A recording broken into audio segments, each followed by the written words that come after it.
Pro kabaddi league 11వ season మ్యాచ్ల షెడ్యూల్ను ప్రకటించారు. ఆరంభం చేసిన మ్యాచ్లకు హైదరాబాద్ ఆతిథ్యం ఇవ్వనుంది. వచ్చే నెల 18 నుంచి పీకేఎల్ ప్రారంభం కానుండగా గచ్చిబౌలి స్టేడియం వేదికగా జరగనున్న తొలి పోరులో బెంగళూరు బుల్స్తో తెలుగు టైటన్స్ తలపడనుంది. అదే రోజున జరగనున్న రెండో మ్యాచ్లో యు ముంబైతో దబాంగ్ ఢిల్లీ పోటీ పడనుంది. 3 వేదికల్లో పీకేఎల్ మ్యాచ్లు నిర్వహించాలని నిర్ణయించగా అక్టోబర్ 18 నుంచి నవంబర్ 9 వరకు హైదరాబాద్లో పీకేఎల్ తొలి దశగా ప్రారంభం కానుంది. ఆ తర్వాత నవంబర్ 10 నుంచి డిసెంబర్ 1 వరకు నోయిడాలోని ఇండోర్ స్టేడియంలో మ్యాచ్లు నిర్వహించనున్నారు. అనంతరం డిసెంబర్ 3 నుంచి 24 వరకు పూణేలో లీగ్ ప్రారంభం కానుంది. ఇక ప్లే ఆఫ్కు సంబంధించిన షెడ్యూల్ను తర్వాత ప్రకటించనున్నారు.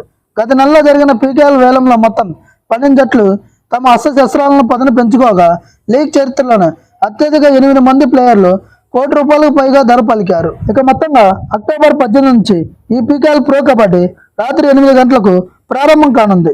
ఈ వీడియో కనుక మీకు నచ్చినట్లయితే please like, share and subscribe.